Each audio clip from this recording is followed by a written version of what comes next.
Flickin Off episode 5, baby. We are here coming to you week to week. Two cousins, one film. We got a gem. We found a gem in the ground and we polished it up real nice. We're about to show y'all guys a nice gem. Best in Show is the movie we are linking today, and we linked it because of Parker Posey's situation in the film. Last film we did, Suburbia 1996 by Richard Linklater, and we linked this film because in the script they Tim told Jeff, like, hey, I murdered her. Like, I couldn't, like, she's in the van and, that at the end she's alive and she takes fucking Buff to Hollywood, whatever. So that's why we chose this link. Good pick.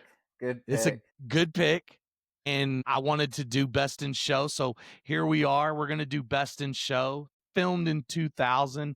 The director is Christopher Guest. A lot to get into with this film, man. This has paved the way for a lot of great movies, a lot of great television, Emmy nominated television series. A lot of people that love film would say that this movie was the blueprint, so to speak, for mockumentary television, mockumentary film.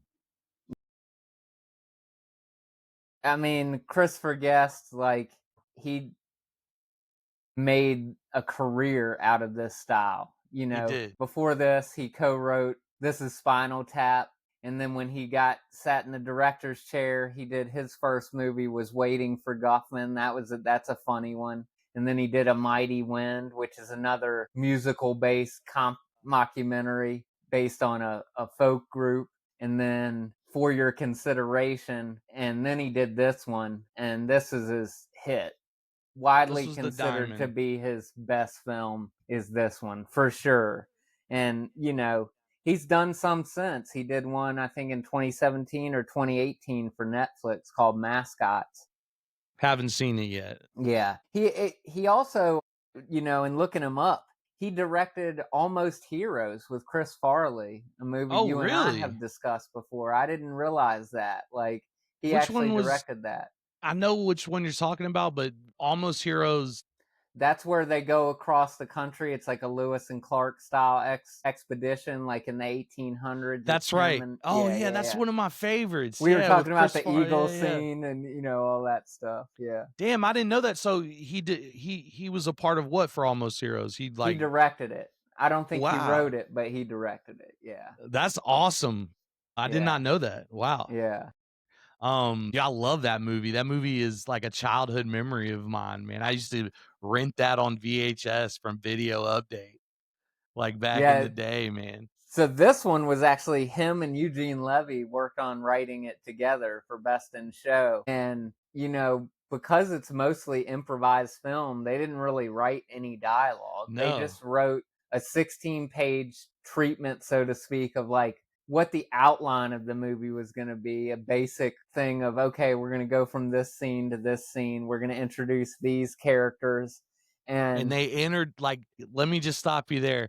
Yeah. The character introductions in this film are it's top tier. I mean, top tier character introduction. Top tier. Yeah. That's some of the funniest parts of this film is introducing these characters. For anybody who's not familiar with this film, for one, you need to go and see it. It's hilarious. But for two, it's a mockumentary, so it's done in a documentary style, but it's like a fake documentary, obviously. So the introductions are done with a lot of the characters, like they're sitting down in front of a cameraman, like in a chair, like we are, like introducing themselves and who they are. And, like you said, it's hilarious. I mean, every character gets their own, like, it's all improvised. That's what's so brilliant about this. Like you said, they wrote an outline of the film, beginning, middle, end, and they gave the characters like a little description of the characters, and the actors rolled with it,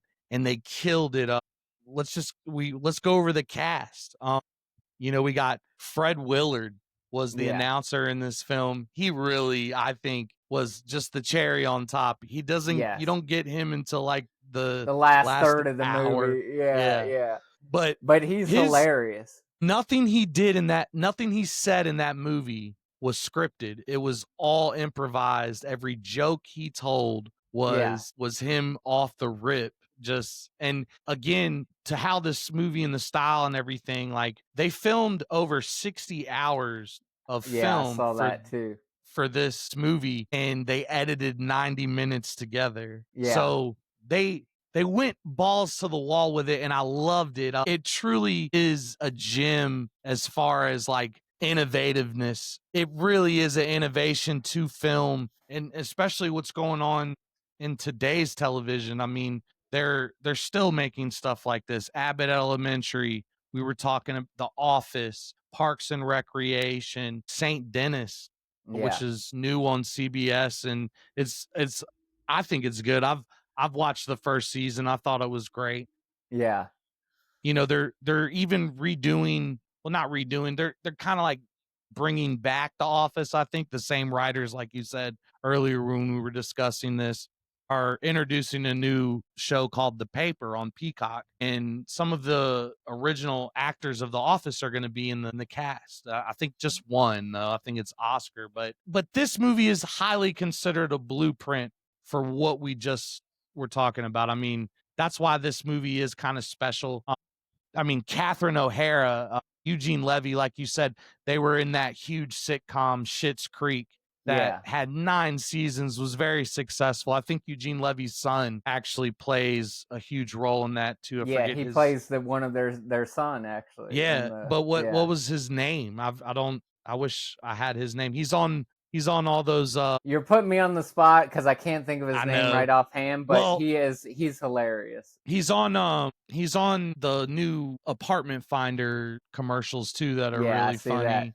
He But started yeah, to wear glasses like his dad. he He's did. starting to look a little bit more like his dad with the He glasses. is, man. He did in the film, but like just like they've been working together for years, and they were actually working together for almost 20 years leading up to this film, Best in Show. So the fact that they're still going on, that's incredible. Jennifer Coolidge, who a lot of people might not know, a lot of people might know, she's had a very tough career. She's tried out for SNL, I think a couple of times and didn't make it. She's paved her own way. This was one of the first films she's actually done that like had some eyeballs on it, Well, right Jennifer. before this, she did American Pie, and that was huge.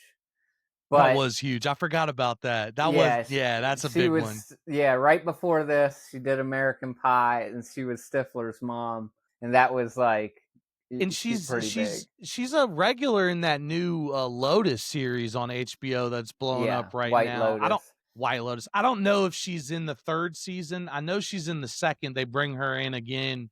That's a great show for our listeners if you're looking for something to, just kill time with. White Lotus is pretty wild ride. But Jennifer Coolidge is hilarious. I Yeah, don't think she's everybody's cup of tea, but she paired with Jane Lynch, and I actually found out researching this film that they met each other filming this yeah, movie, and they're great friends to this day. I actually learned that from, God, I can't think of her name, but she has a talk show. She has Drew Barrymore's talk show. Jane Lynch was a guest on that. She talked all about Jennifer Coolidge. So the fact that they met during this film and they had some pretty funny scenes together, that's and pretty Jennifer cool. Coolidge has really, I feel like, the last She's 5 years huge. blown up a big She's time, huge. way Oh bigger yeah. than she was back when this was made.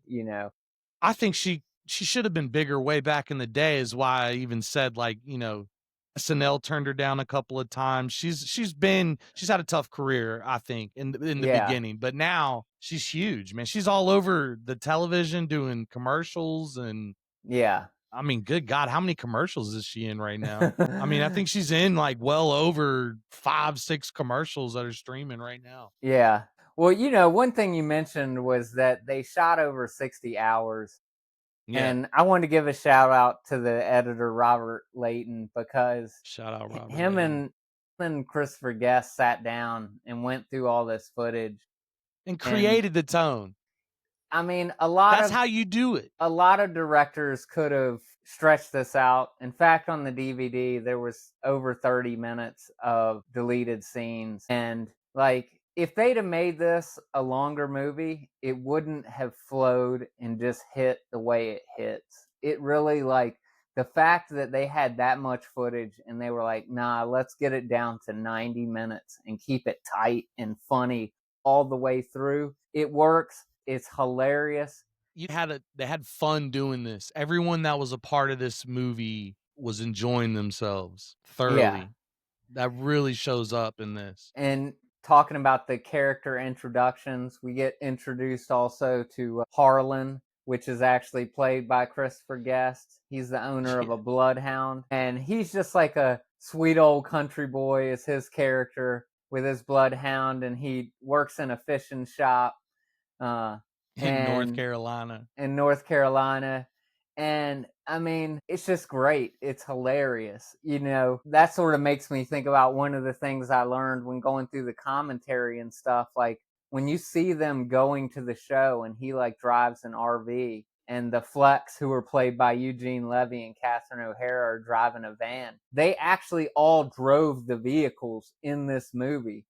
Typically, they'll have the car like towed on a trailer and then they're shooting it from behind. No, Shout they out were Will actually Sasso, driving. Too.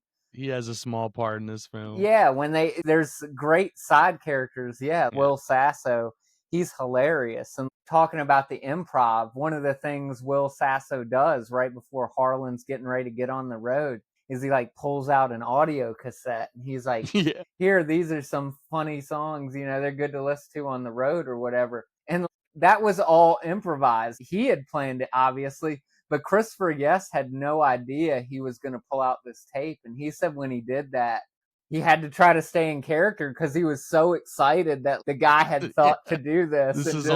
It just adds so much great little detail. And the detail of these characters. We'll go back to Eugene Levy and Catherine O'Hara real quick. Because they make it.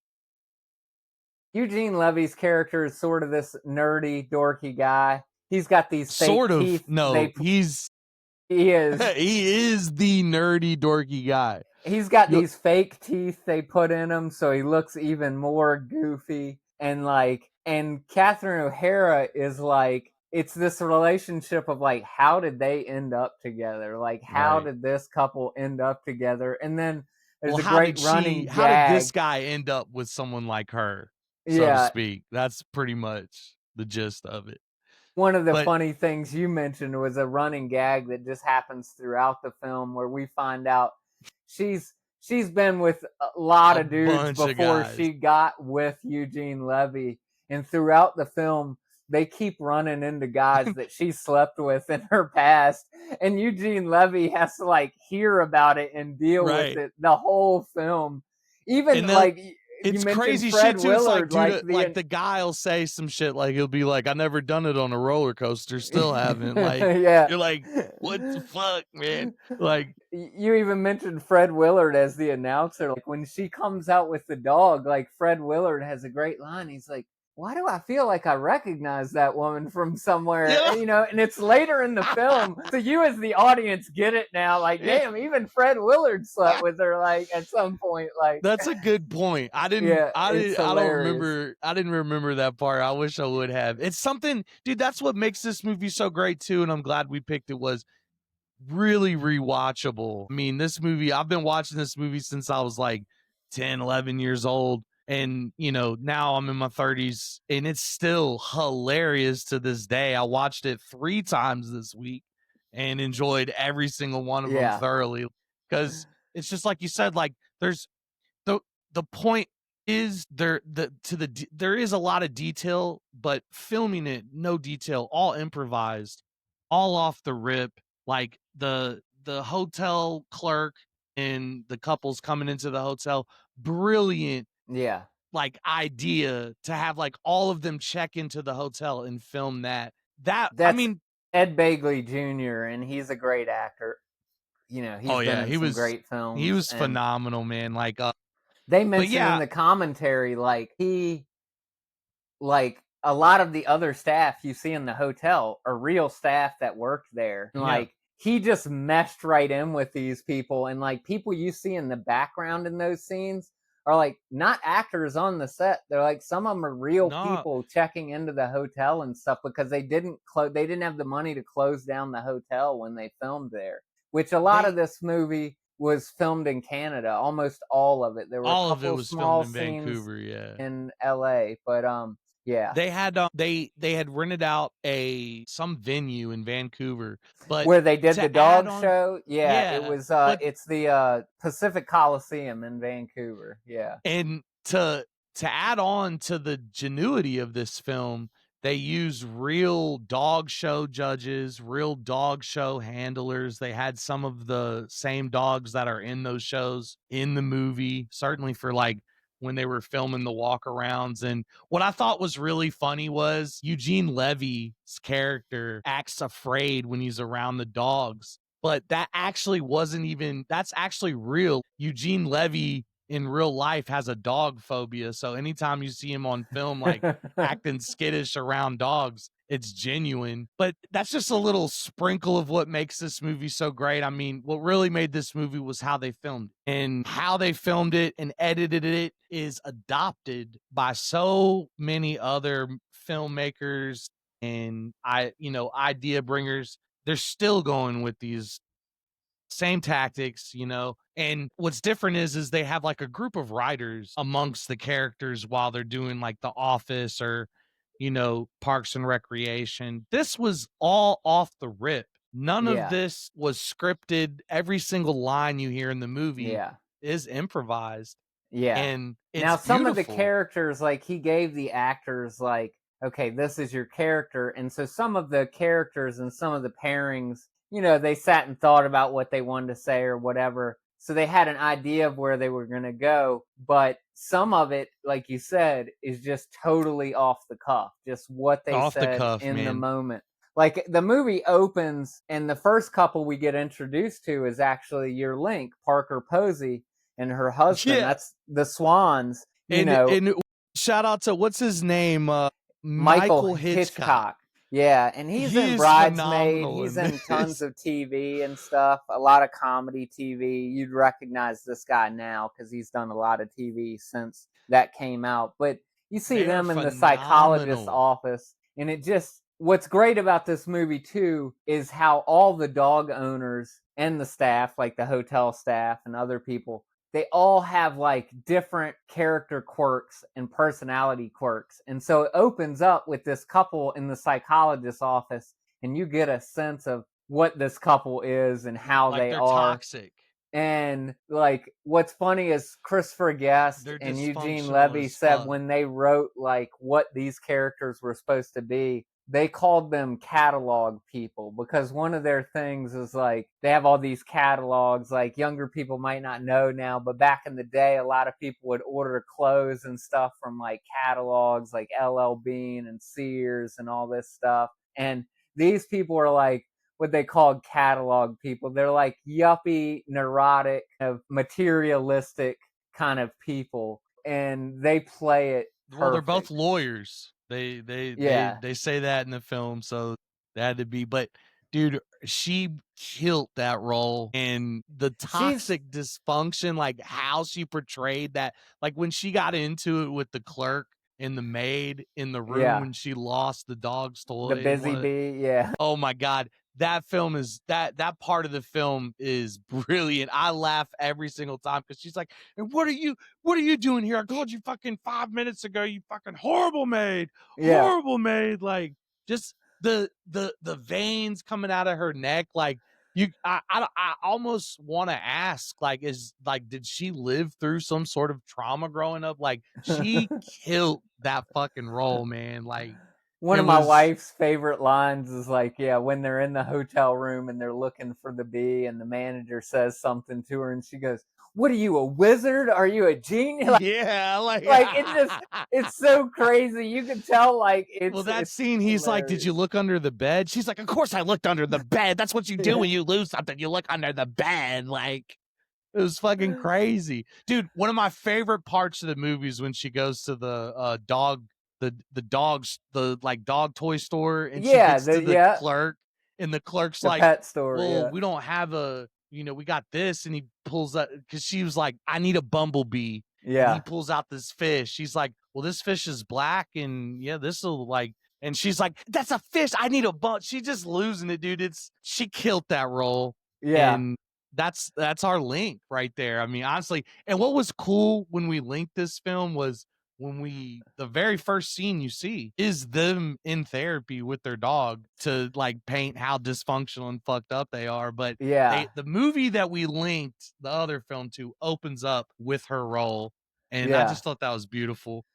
And another little like behind the scenes tidbit for viewers who care is like both their characters, the swans, are wearing adult braces. They both have on Yeah. Oh, braces. yeah. How have Now we not talked about that? he had fake braces. She actually got real braces for this film. She went to a dentist Wow. and got real braces put on, and she wore them for all 3 months of filming, and then went back and had them taken off. That So is hers are cool. real braces. Damn, I didn't Like, know that. yeah, That's dedication right there. yeah, But it painted, that's something you notice when you watch this movie is like, damn, they both got braces. That shout out to Parker Posey for that. That was pretty dope.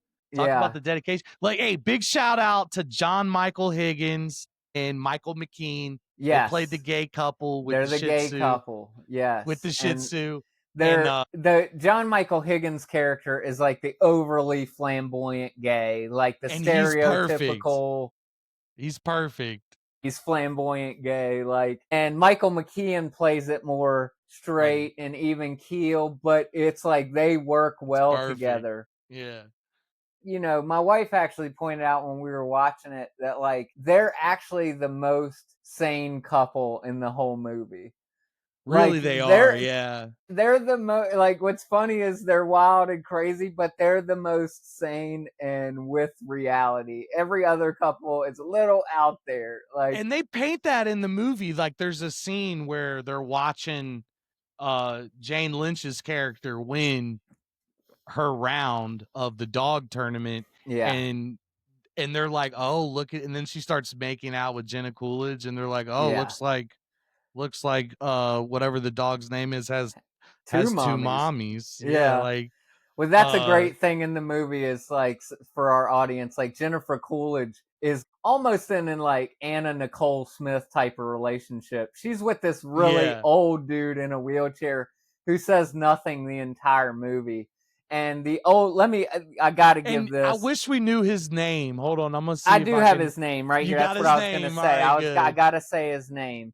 Because This he's in guy, a lot. He's been in a lot of films. yeah, and I'm going to throw one He at was in you that old school. I was mean, going to say that. Damn it. You knew that.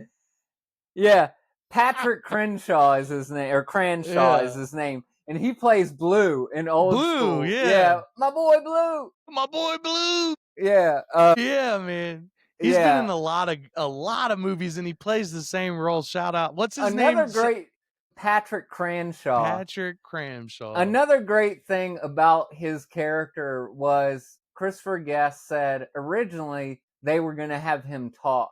And there are actually scenes they shot with him talking. And they thought, you know what? It's funnier if this guy doesn't talk at all. Because then He's it just barely in makes the their movie. relationship, You see him in like 3 scenes. yeah, seem very odd. So the reason I mention that is Jane Lynch is the dog handler's role. And so it's funny that we find out later in the movie that, like, yeah, they're in like a lesbian love relationship. triangle, like, yeah, like behind the. But at the end of the movie, they announce their relationship, and they have this new magazine. Oh yeah, it's called American Bitch. American Bitch. It's a magazine for lesbians and their pure breed dogs. It's like you couldn't get more niche than this magazine. Like, it's hilarious. Like, just thinking about it, I'm turning red, dude. It's fucking.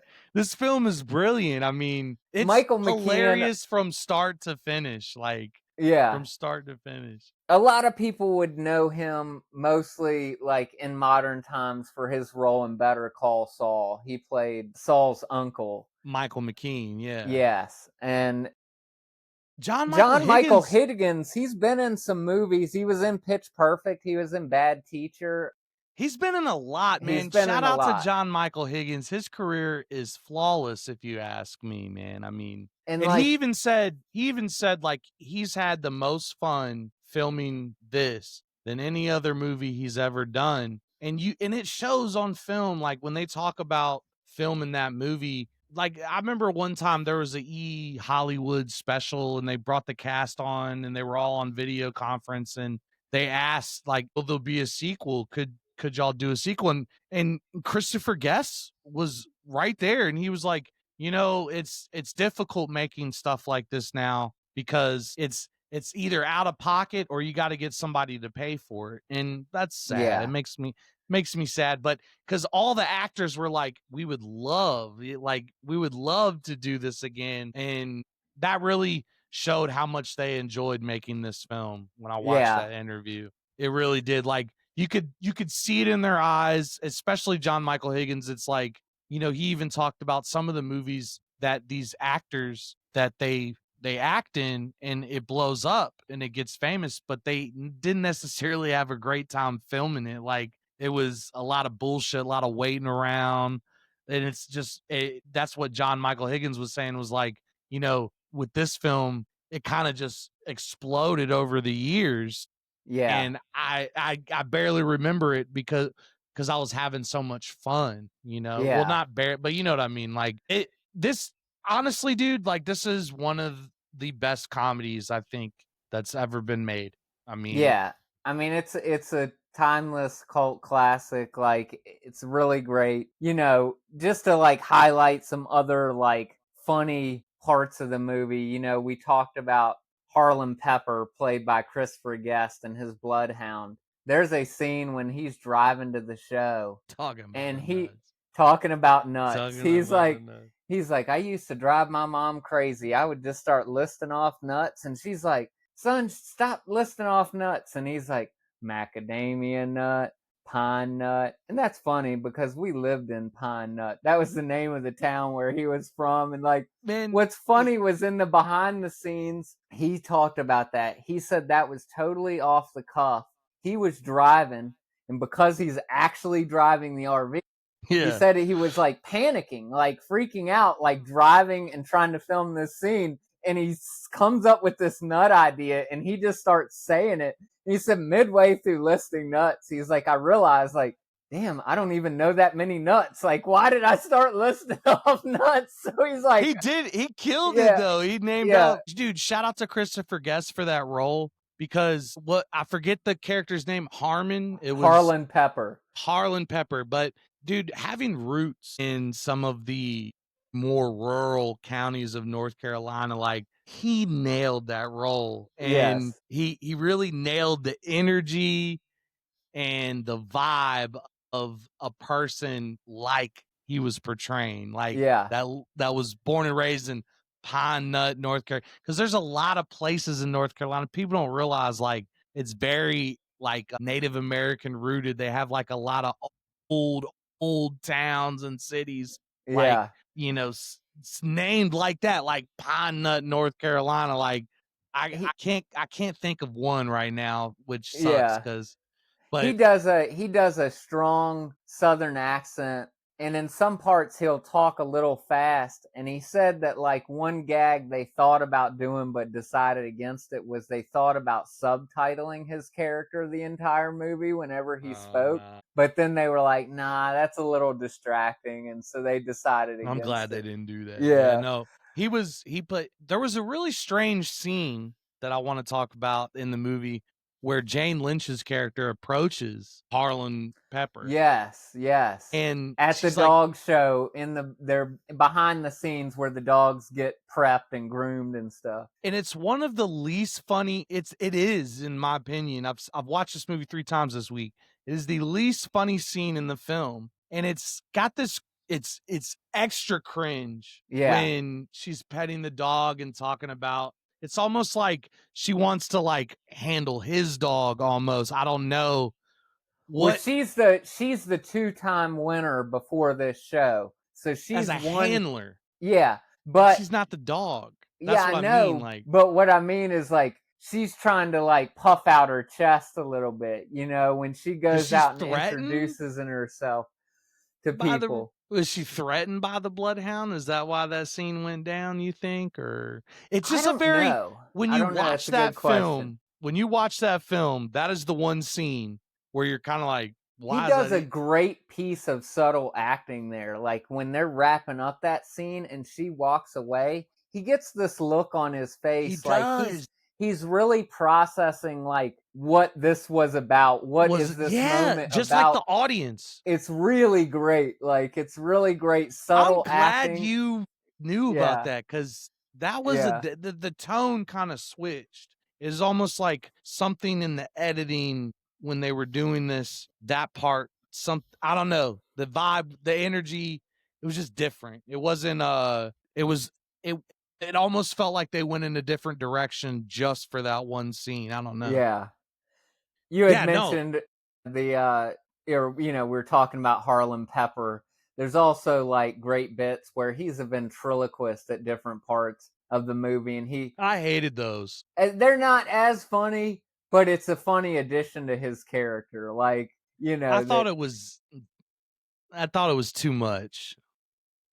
a little too goofy. Yeah, Speaking even at of the too goofy, one of the funny things we didn't mention about Eugene Levy's character that they introduced at the beginning of the oh movie, and yes, they only mentioned a couple times. and this was He his literally idea. supposedly They didn't has just two left yeah. feet. He has when they're introducing him, he said, "No, I have two left feet," and it pans down. He has on two left shoes, and it is And they're the hilarious. same, yeah. And it Dude, basically doesn't pop back up until the end of the movie and when we're he's going to show the dog and he's going out to handle the dog because his wife had tripped and fell. And and Fred that was a Willard great is like, scene is it too. just me or is Does that man something have wrong two with left his feet? feet? And the other guy, this is where we should probably talk about the announcers a little bit more because Fred Willard plays an over the top, goofy character.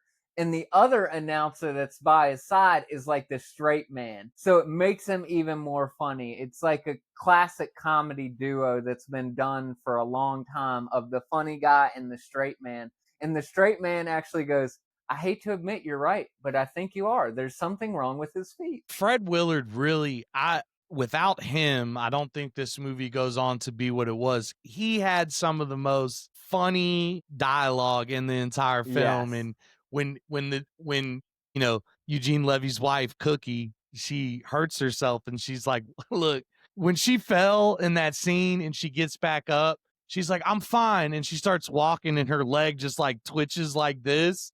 I've And got a John funny Michael note Higgins' about character, that. look, John Michael Higgins' character sees her take 3 paces with that wiggly leg, and he's like, "No, no, sweetie, something's wrong."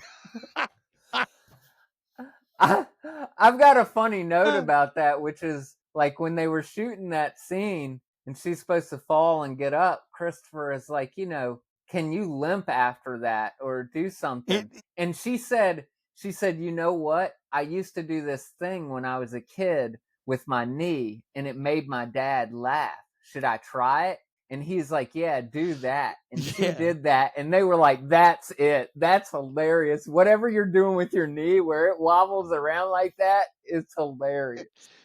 And that's funny that you mentioned that because I honestly wondered, where did she like come in her mind to walk like that? Like Yeah. fucking, it was It so was, over the top. What made it great was when she took the first 3 steps with that shaky ass knee. John Michael Higgins' character looks at her and he goes, no, like that's not good for anybody. Like, well, one of my favorite lines is she falls down. She's hurt her leg, right? And she looks at her husband, Eugene Levy, and she's like, you have to walk oh Winky. yeah, You have to walk the dog. you're gonna show Winky. And like he goes, it's one of my favorite lines. He goes, well, "You got a concussion," because he like you lost your mind. Like, Yeah, dude. but Yeah, no. yeah, the Fred Willard. Another like funny thing I learned in the commentary was Christopher Guest told him because a lot of people in the movie, all the characters were researching dogs, especially the dogs they owned if they were dog owners. Was he told the guy who played the straight announcer, like, you do as much research on dogs as you can. Like, you become a dog expert. So when these dogs come out for the show, you know what you're talking about. And he told Fred Willard, I don't want you to do I want you to do zero research on dogs. Like, don't look up anything about dogs. I want you to know as little about dogs as possible. It was And it brilliant, man. works because he's like, there's a scene where he's like, there's like a miniature schnauzer, I think. And he's like, so how do they get the dog's miniature, you know? And he's like, Yeah. how does that work? And the other guy's like, I think it's breeding. I think they breed them that way. You Dude, know, when they like, talked about the Shih Tzu too, he was like, "The Shih Tzu is it? Do I put this in my carry-on or do I yeah, put this Shih Tzu on? Do yeah. I check it in? Like, He's like, now there's a name you got to be real careful with. dude, he was like the extra like knockout punch at the Yes, end of the film. It's like you have all this because brilliant character introduction and interaction. We know who the characters are. Then you get to the show, and then they introduce another yes, hilarious character.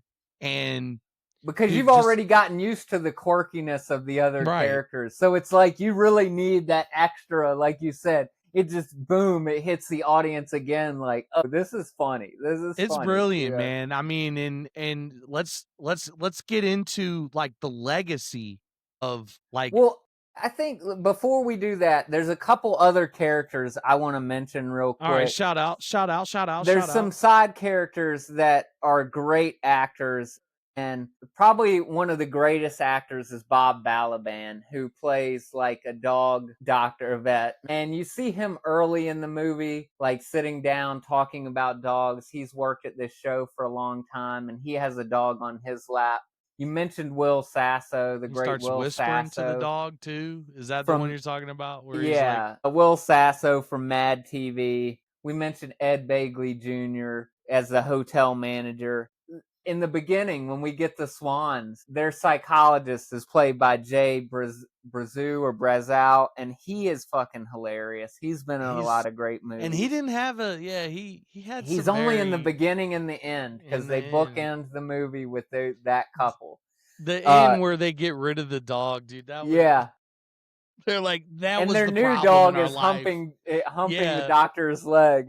And they're telling them like the reason we're happy now is because we got rid of the negative dog. Like now we're good. Like she loves watching us have dude. There's another shout out I got to give to like some side actors who are not in the movie that much and they're not even playing funny people, but I got to do it because I'm a personal fan. For anybody who was a fan of the Canadian, well, it was shot in Canada, but it was an American series, Stargate SG1, the sci-fi series. Wow, yeah, no, that's The doctor in that series is played by Terrell Rothery, and she plays a news anchor at a local station who's covering the dog show. And like the Flex go and do an interview with her. Also, the final judge in the movie, the head judge, is played by Don S. Davis, who was also in that show, and he was a colonel in that show and a colonel in the military. you could do a whole episode on why Stargate didn't get. I mean, Stargate was big if you're like a sci-fi fan, but I'm not a big sci-fi fan, but I know like I've had many relationships in my life, you included, that are just big on that stuff. And Stargate was one of them shows when I was a kid that came out, and you heard people in high school going, "I can't believe they just canceled it." Like, yeah, and I just, but it kept coming back. Like it ended up like it got canceled at Sci-Fi, or it got canceled at Showtime, and then the Sci-Fi Channel picked it up, and it ran for a lot of years. But those are some of the main ones. Also, before we go into the legacy, I think it's worth mentioning. Unfortunately, Christopher Guest didn't talk too much about this, but about the dogs. I mean, I've heard a lot of directors talk about how hard it is to work with dogs or animals in general. And any animal, yeah. he said that they had a brilliant time working with these dogs. He said when you see the show that they filmed in this Coliseum, in the background behind the scenes, there were 80 to 100 dogs with their handlers in waiting. And there's only one shot in the movie where you can hear a dog bark in the background. He said these dogs remain quiet, remain calm. It was amazing. That is There was only true. one dog they had to train for the movie, and that was the Swan's dog. They had to train it to jump on the judge. Remember when it goes Wow. crazy and jumps on the Yeah. judge and gets him kicked out of the show?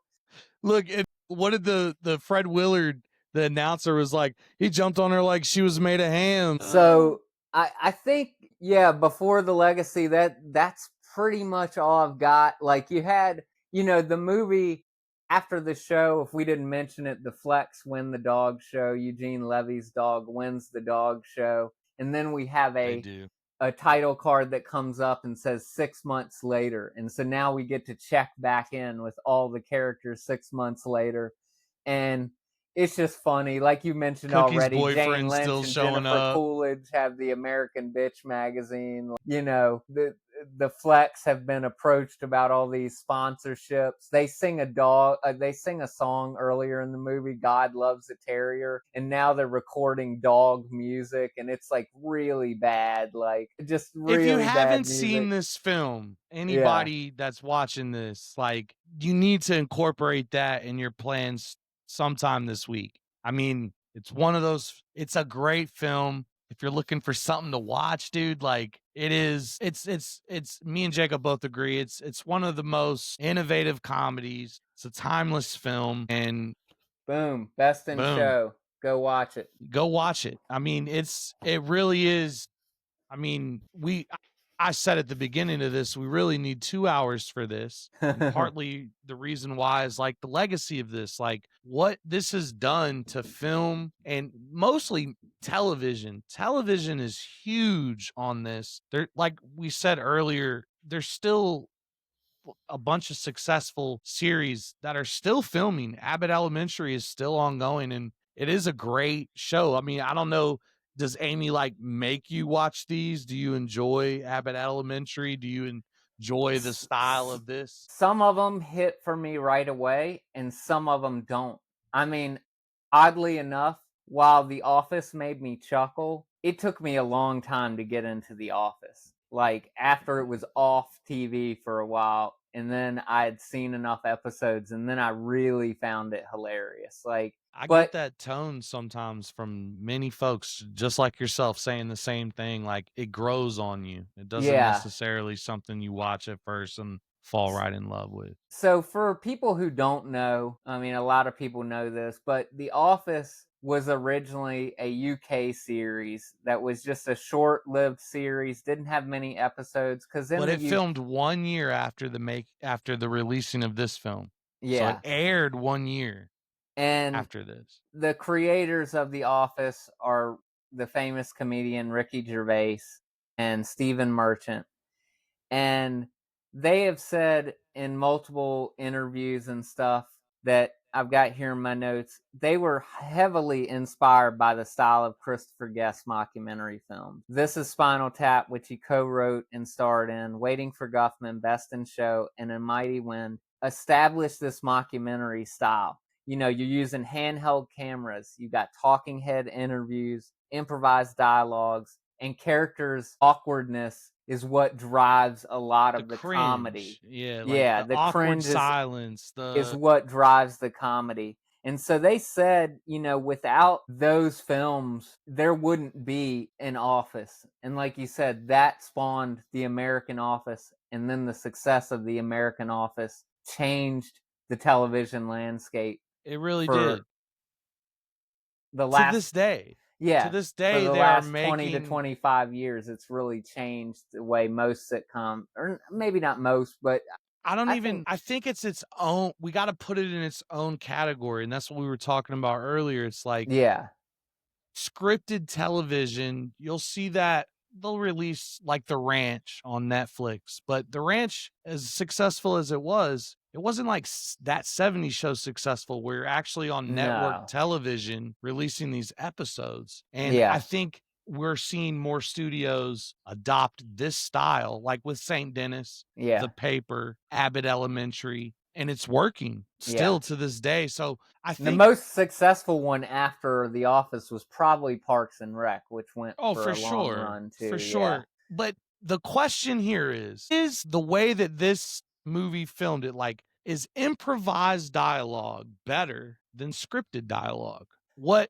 I think that's like because the way that they film, look, the way that they filmed it, they adopted it certainly, but the way that they film this movie isn't how the shows are filmed. Isn't Yeah. There's a room full of writers that are creating these characters episode in, episode out. When they filmed Best in Show, they got a synopsis of a character and they made it their own with improvised dialogue. And I think that's a good question to ask here in the industry of film, is the way, like, the improvised theme better than the scripted theme? And I mean, there's arguments to both sides really, but Yeah, I mean, I think it's up to the viewer and what they like. I think, they called those old style sitcoms like that 70s show and Seinfeld like Friends, a three camera comedy. And on a lot of these comedies, you had a laugh track. And, when YouTube came out, there sort of was this thing for a while where people would take the laugh track out of old sitcoms and like say, Friends. funny is this I was now? just about to say that, dude. And That's wild. it's I think, for me personally, I love Seinfeld, and I think in the late 90s, mid to late 90s, when Seinfeld was at its peak, like they sort of killed that sitcom so hard that it almost killed that style of sitcom. I mean, you had plenty of sitcoms after that, Third Rock from the Sun. There were tons of other sitcoms, but it was like everybody was trying to live up to Seinfeld after that, like, because they were the peak of it. And, it was To like we were talking about earlier, it's hard to innovate. It's hard to come up with something new. And so when The Office came out, and for the sitcom format, that was an innovation. It really changed the landscape in a way that change things big younger time. kids now don't even remember what it was like when there were no sitcoms like that Right. had this sort of realistic, like, I think you The nailed it studio with the audience word to cringe. kids Like that now is level like of old. cringe is like what really drives a lot of the humor. To pack on to just what you were saying, like, there are people that love The Office and they have challenged viewers like ourselves to go and watch Friends without the audio of The laugh the track. studio laughter. Yeah. And it's almost, and I've done it, like, it's almost the exact same kind of cringy scripted comedy you get, the dialogue at least, in The Office. And that just goes on to what you said. They almost killed that style of comedy, but then Friends came along, they really blew up. But today is what we're talking about, and I don't see as much successful scripted sitcoms take off as I do like a show like St. Dennis, Abbott Elementary. You're seeing more of that style. So I think, like, it is safe to say that not only was this film a blueprint for all of Christopher anything that Guest films in general, yeah, we're Christopher definitely. Guest is, he's brilliant. You Yeah. gotta give this man his flowers. You gotta I give this man his One thing I wanted to mention too, like, and it's just because it's a show that I love, is It's Always Sunny in Philadelphia. It's oh, not done in this style. It's Always Sunny in Philadelphia is like a mashup of the two styles. It's like the old style sitcom mashed with like this handheld camera style that these mockumentaries have. And that show is it brilliant. it's now considered the longest running sitcom of all time. It's run longer than any other sitcom has run. Oh Like, wow, I didn't know that. so, That's um, cool. and I mean, my For a wife and crazy I show like that, that's like remember South when Park. it came out and we were the same age as the characters, and now we've aged with them. Like now they're like in their 40s, and it's like hilarious to see the new season of Always Sunny where it's like they're still grappling with the fact that like young kids don't think they're cool anymore, like in the show. Like, you guys are old now. Like, it's funny to see that. Yeah, I mean, it's why I loved that we did this film. I mean, we've been all over the place since we've started this podcast, but this was a cool little landing spot for the show. I We think it's definitely, worth mentioning too the IMDb rating, because we've been doing that pretty oh yeah, I think consistently. it was 7.5 if I'm not mistaken. Yeah. Oh, I actually didn't write it in my notes, so I'll look it It's up real quick. 7.5. I got it right here. It It's is okay. yeah. So, I mean, for a comedy, that's extremely hard to get. A seven Really, and a I mean, half, yeah, that's I insane. challenge anybody listening to this podcast to comment a comedy that has a higher rating than this movie that isn't Hangover. Okay, so Yeah. like, I mean, We went this over, our audience hasn't seen this because we filmed a couple of filler episodes, but for one of our filler episodes, we we have discussed to refilm the we filler have episodes, the New York Times 100 list of best films of the 21st century, right? and that's And a good this list is for on there our because viewers. Go check that list out. That's a this good came out in list. 2000, and another comedy they had on there was Bridesmaids and Superbad, and it's like those are great comedies, but they just don't come close to like how funny this movie is in my Right. mind. Like, In my mind, yeah. No, I mean, and that's what we were just talking about a little bit, scripted versus improvised. And yeah, no, I think what Best in Show shows us as people that love film and the audience in general is camaraderie matters, and enjoying what you're doing matters. And a lot of these actors that were in the film, everyone we listed, has worked with one another in another project, whatever, a and it lot of these shows. people are in a lot of Christopher Guest movies. He used a Right. lot of the same cast. But not just Christopher Guest films, like Yeah, yeah. Eugene Levy and Catherine O'Hara have theater experience, like back when they were coming up and, getting casted, sort of like what I've been doing. Like, it's the camaraderie and the comedic rhythm of the characters bouncing off one another, second to none. I even wrote down, like, in a way, Eugene Levy and Catherine O'Hara's marriage in this movie is the heart of this film's comedy. I mean, it's not about whether their dog wins, which I think we all as an audience love a good competition in a film, right? Like, Yeah. you get introduced these characters and there's this competition, there's this goal that they're all trying to achieve. And you as the audience is like, I wonder who is going Who's to gonna win. win? Yeah. Exactly. But it's not about whether their dog wins. It's about, watching this endlessly supportive yet totally dysfunctional couple like get through this, do the show, and then whoever wins, it's beautiful. Whoever they could have went with, John Michael Higgins' character and Michael McKean's character, their couple, and they won. And this film still would have been brilliant, in my opinion. I mean, the Part of way that why these that works and their improv works is Christopher Guest, the history he has with these actors, using a lot of them over and over, but also a lot of them came out of the improv world. There's famous right, improv troupes, the Groundlings and Second City, and a lot of these actors came out of those two improv troupes. And so right. they knew each other for years. Like you said, they were working together when they were like 18, 19, 20. You know what I mean? They've been working together for years. And it shows in this film, Yeah. it shows. And just like you said, like you could list off all these comedies, Knocked Up, Super Bad, Hangover, and then you say Best in Show, and it's almost got the Borat effect, right? Like I know so many Yeah. guys that are like, Borat's the greatest comedy I've ever seen in my entire life. And a part of that, I think, is because of it's real. This guy was really, you know, this is a real genuine reaction to whatever he created. I mean, it's That's a this good person to bring up. I'm surprised I didn't look into that. Like, I should have researched as to whether he was inspired by Christopher Guest stuff, because we he should had to be have. a That is a fan. good he He had had to be a to. fan of it. He had to. I mean, look, again, this show's about Best in Show. Best in Show, it's safe to say that without this movie, I don't think we would be where we are as far as all this great television. That's a good question. Is there a Borat? Is there a Ollie G without this film? Like, would studios take this shit seriously? It's kind of like, it's very innovative what they did here. And I love it. I love this film.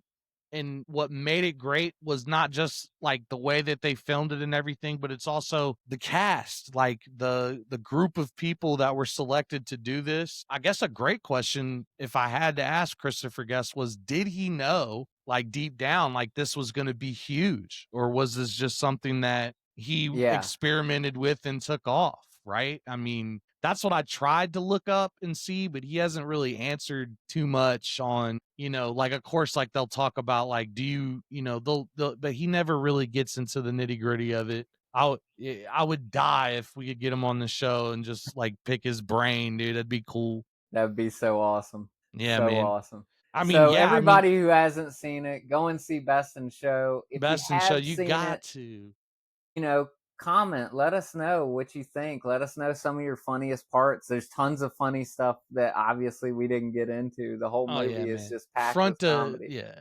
dude. From beginning to credits, that movie's hilarious. Yeah. And, for our audience, I know sometimes we're like, hey, try and guess the next movie.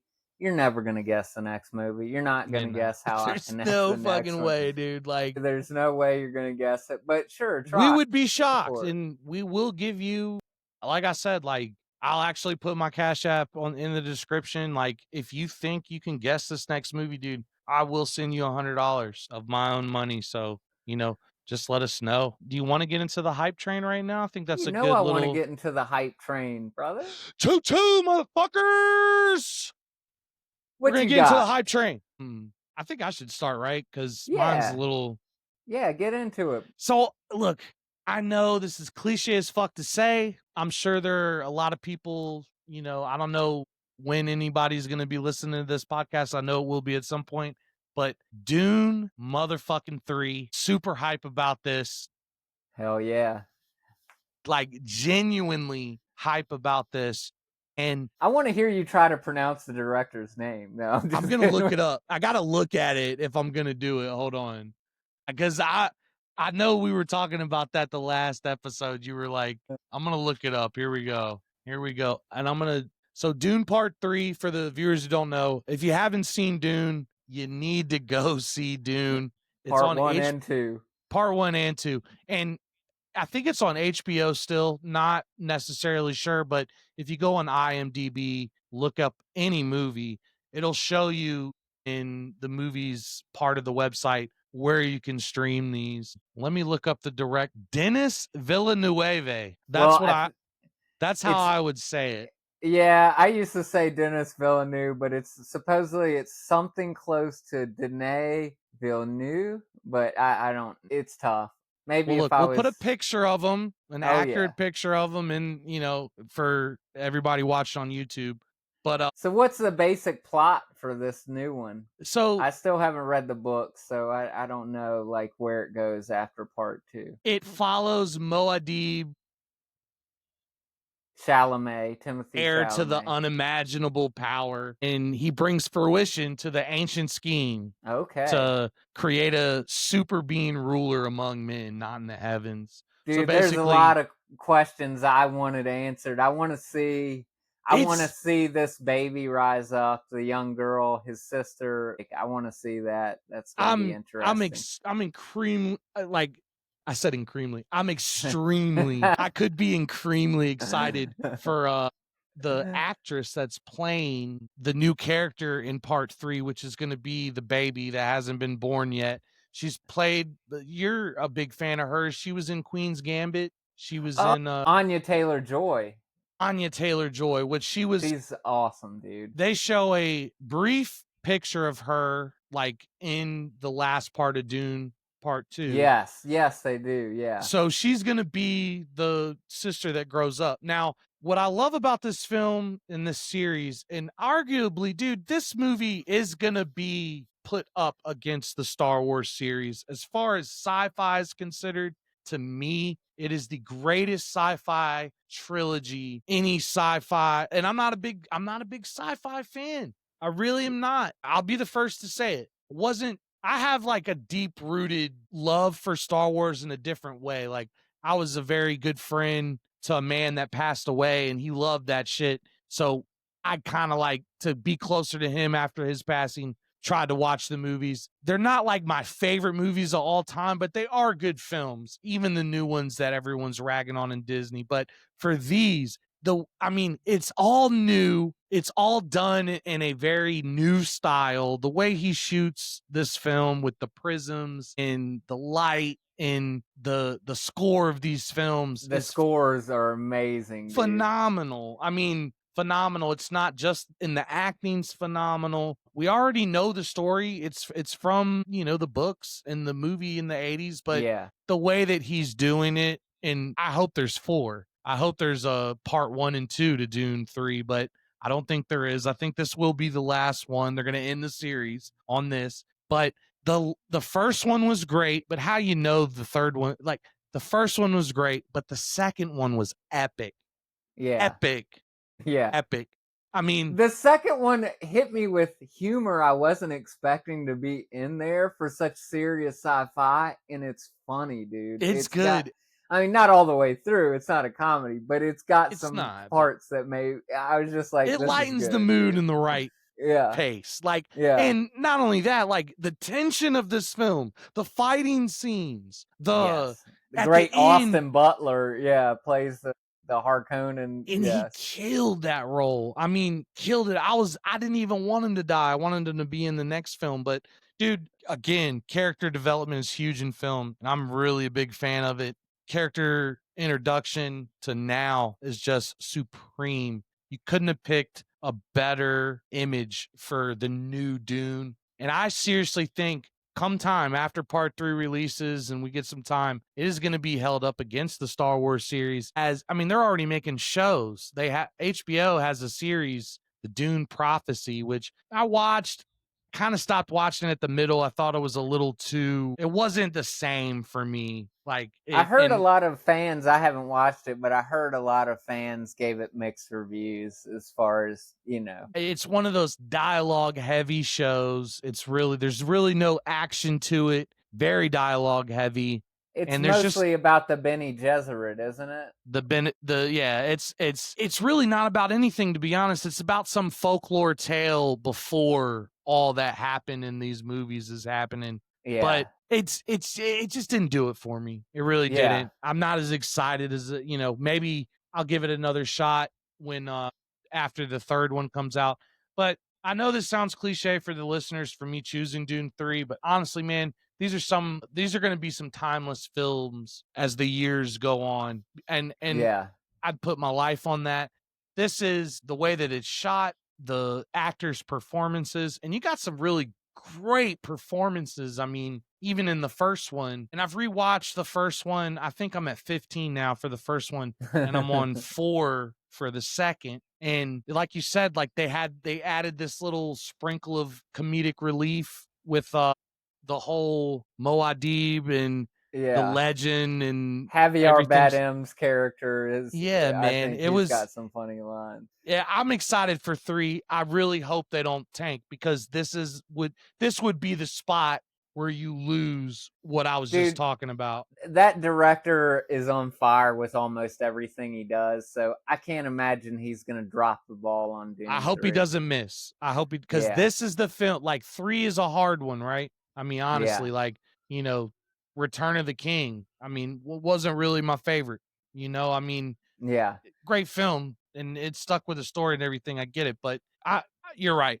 I'm gonna remain positive. I don't think he's gonna miss with this one, and if he doesn't, mark my motherfucking words, this will be considered the greatest trilogy in sci-fi film. Period. End of story. I wouldn't even be surprised if they tried to make 3 more. To be honest with you, because they're killing it in the box office. They're killing it. I mean, hundreds of millions. What are we talking about?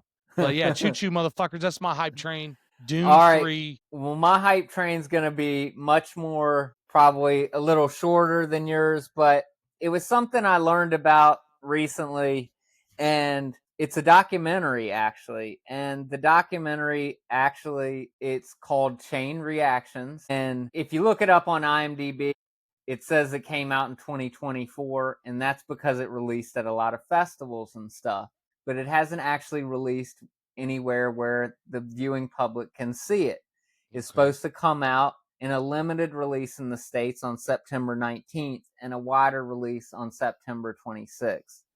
So, premise is from the title, Chain Reactions. It's a documentary about the Texas Chainsaw Massacre, the original one. Wow, we were just talking about the original. And what it is the way they decided to do this documentary, because a lot of documentaries have been done on Texas Chainsaw Massacre.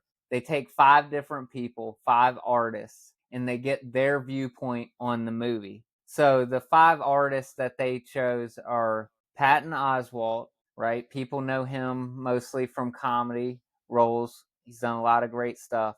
Takeshi Miike, which is I believe he's a Japanese director, and some of the films that he's done, I should have written them down, but like, It's dude, when you say Miike, I'm looking at it on the screen. It says Mike with 2 eyes. Yeah.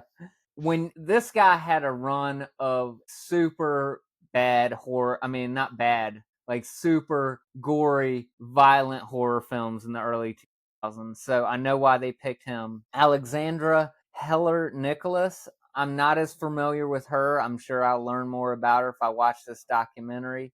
Karen Kusama, which I'm not as familiar with her. And then the great Stephen King is the 5th one.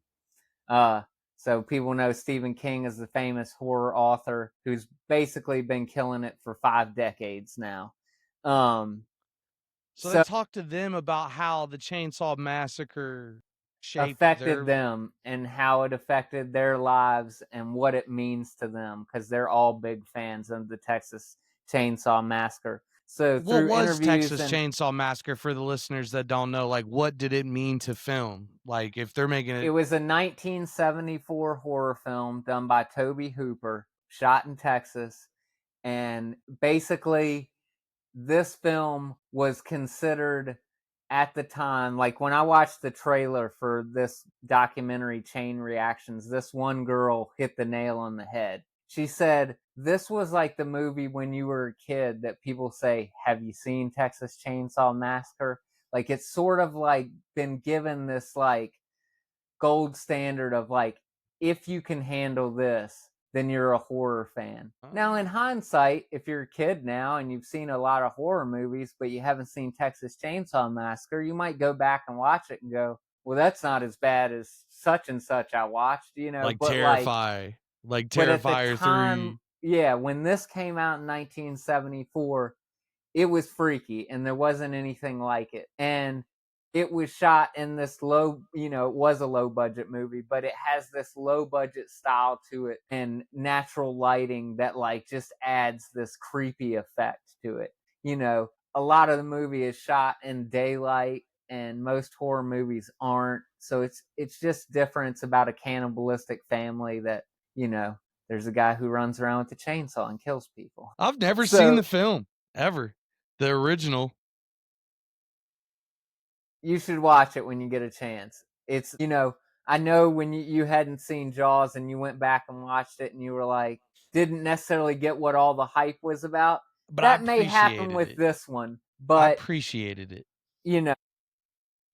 My favorite horror film is probably Children of the Corn, for like my experience as a child and growing up, and like I've seen horror films, not really ever been a big fan. I mean, I was the kid that put the covers all the way over his head and so like, and laid flat in case somebody broke in, but like growing up, the movie, I did see horror films like growing up, like Scream was huge when that came out on VHS, but Children of the Corn was probably like, that was the freakiest one I've ever fucking seen. And horror movies hit different when you're a kid too. Right.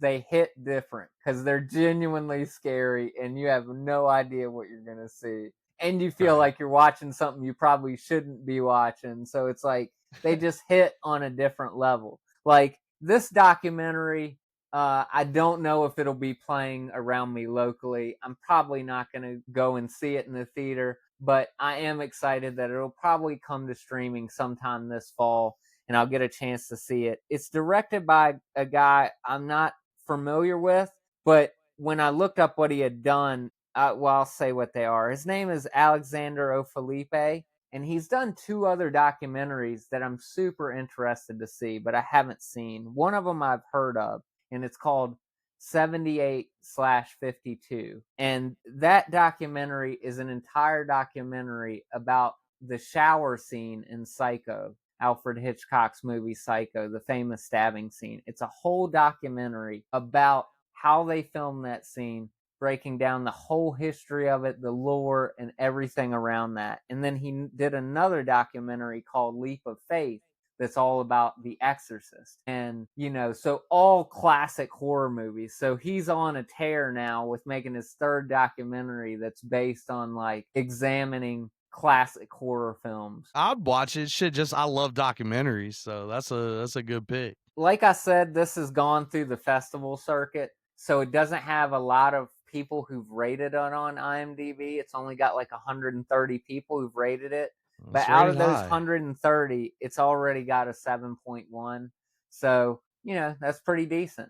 That's pretty decent. So that's my hype train. There's only one comment too, and the comment gave it a 9. So yeah. So I think, if you are interested in that kind of stuff, go see this documentary. Mark, I'll shoot you a link to the trailer, and you can throw it up in the description so that our fans can check out the trailer if they're interested. Shoot me the link. I don't think I'm gonna have a link for Dune 3. No. I wish I did. Like you said, you had mentioned before, you could put up the link for the IMDb page if you wanted to. Yeah, no, for sure I will. Anybody watching this, if you're looking forward to clicking on the link, checking out, there's not gonna be one. I've been waiting for it for what seems like 30 years, but it's only been like 3 months. But so guys, we're in audio format on Apple, Spotify. Hopefully you're watching us on YouTube, but hopefully go to any and all of these places. Give us a rating, give us a review, leave some comments, give us a little boost us out there a little bit. Yeah, man, even just watching it, just give us a chance, liking it, sharing it, commenting on it, even if you think it won't help, it will. And, if you're one of those people that are listening to us, because I know there are, I've been getting some texts, I've been getting some messages. I think I'm going to release it on my personal social media this week. So hopefully, we're getting consistent with it. I've gotten the audio thing figured out. I'm actually using the setup. Well, not the mic, but we're getting there. But yeah, we're going to keep doing this every single week. We're going to come to you. We're going to link Best in Show to something, and we're going to keep doing this. So we're here whether you like it or not. So if you do see this, just like it. Just follow along with the trend, okay? You'll feel bad, and something bad might happen to you if you don't. Yeah, you can be one of the first, right? You get to be like there before anybody else. You're like, man, I knew about these guys when nobody knew about them. And we will know, we'll know who was there first. Like, I will remember. And if you leave a comment and you have something thoughtful to say about the movie or something we didn't mention, we're going to mention it on the show.